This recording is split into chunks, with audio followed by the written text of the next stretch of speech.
73ရာစုရဲ့အစောပိုင်းကာလ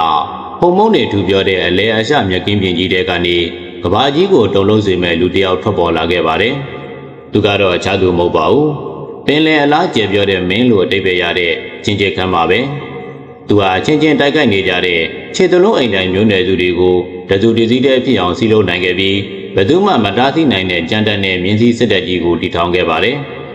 သူရဲ့စစ်တီတော်တွေဟာအရှိတ်ဘက်တရုတ်ပြည်ကနေအနောက်ဘက်ဥရောပတကားဝါတိနေမီတစ်ဆက်တည်းသောအကြီးဆုံးအင်ပါယာကြီးကိုသွေးနဲ့ချွေးနဲ့တည်ဆောက်ခဲ့ကြတာပါ။ဒါပေမဲ့တမိုင်းရဲ့နေရာမှာအတိုင်းပါပဲ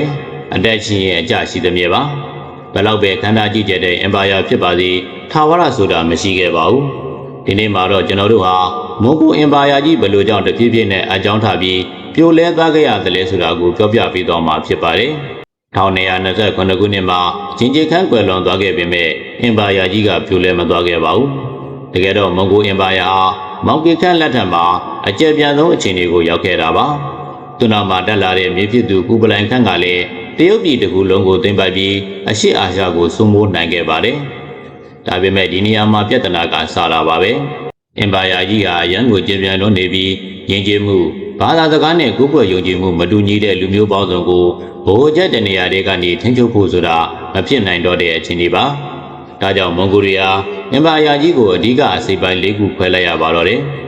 ၁တရုတ်ပြည်ကရွက်မင်းဆက်၂ရုရှားဒေသကရွှေအောင်ဟော့၃အရှေ့လယ်ပိုင်းကအီခန်နေ၄ဘိုးအာရှကခြားကတိုင်းတို့ပါပဲ။အစာပိုင်းမှာတော့ဒီကိုတွေလိုချစ်ချစ်ခင်ခင်ရှိခဲ့ကြပေမဲ့အချိန်ကြာလာတာနဲ့မျှတယောက်နဲ့တယောက်အာနာလူကြ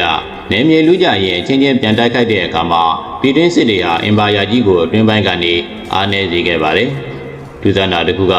မွန်ဂိုလီးယားစစ်တပ်ရာမှာရန်တော်ပေမဲ့သူတို့သိမ်းပိုက်ထားတဲ့ဒေသကလူတွေရဲ့ယဉ်ကျေးမှုတွေမှာသူတို့ကိုယ်တိုင်နင်းမြုပ်သွားခဲ့ကြတာပါ။တရုတ်ပြည်ကမွန်ဂိုလီးယားတရုတ်မင်းသားတွေလိုဝတ်စားပြီးတရုတ်စာပေတွေကိုလေ့လာကြပါတယ်။ပါရှားဒေသကမွန်ဂိုတွေကတော့အစ္စလမ်ဘာသာကိုကူးပြောင်းကုကွယ်ပြီးဒေသခံတွေနဲ့သွေးနှောသွားကြပါတယ်။တစ်ချိန်ကမြက်ကင်းပြင်ပေါ်မှာအသားစိမ်းစားမြင်းစီပြီးကြမ်းတမ်းခဲ့တဲ့စစ်တီတော်တွေဟာမြို့ပြရဲ့ဇင်ခံမှုတွေကြားမှာသူတို့ရဲ့မူလခတ်ထန်တဲ့စိတ်ဓာတ်တွေဟာပျောက်ဆုံးကုန်မာတော့တယ်။အုပ်ချုပ်မှုအားနည်းလာတာနဲ့မျှအဖိနှိတ်ခံပြည်သူတွေဟာလည်းပဲအခွင့်အရေးကိုစောင့်နေခဲ့ကြပါတယ်။အဓိကအကြဆုံးကတော့တရုတ်ပြည်မှာပါ။အစမတန်ကောက်ခံတဲ့အခွန်တွေအကျင့်ပြတ်ခြားသားမှုတွေနဲ့ကဘာဝဘေးအန္တရာယ်တွေကြောင့်တရုတ်ပြည်သူတွေဟာဒေါသထွက်နေကြပါပြီ။အဲ့ဒီချိန်မှာပဲဇီဂျာယွမ်ကျန်းဆိုတဲ့ခေါင်းဆောင်လူပေါ်ထွက်လာပြီးမွန်ဂိုတွေကိုတရုတ်ပြည်တွေကနေအပြီးပိုင်မောင်းထုတ်နိုင်ခဲ့ပါတယ်။1368ခုနှစ်မှာမင်းဆက်ကိုတည်ထောင်လိုက်တဲ့အခါမှာတော့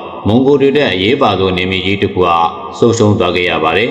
။ဒီလိုနဲ့အခြားဒေသတွေမှာလည်းအချင်းချင်းတိုက်ခိုက်ရင်အင်အားကြီးလာတဲ့အခါဒေသခံတွေရဲ့တိုက်ထုတ်မှုကိုခံရရင်းနဲ့15ရာစုကိုရောက်တဲ့အခါမှာတော့တစ်ချိန်ကကဘာကြီးကိုတုံလို့စေခဲ့တဲ့အေယာမမွန်ဂိုအင်ပါယာကြီးဟာ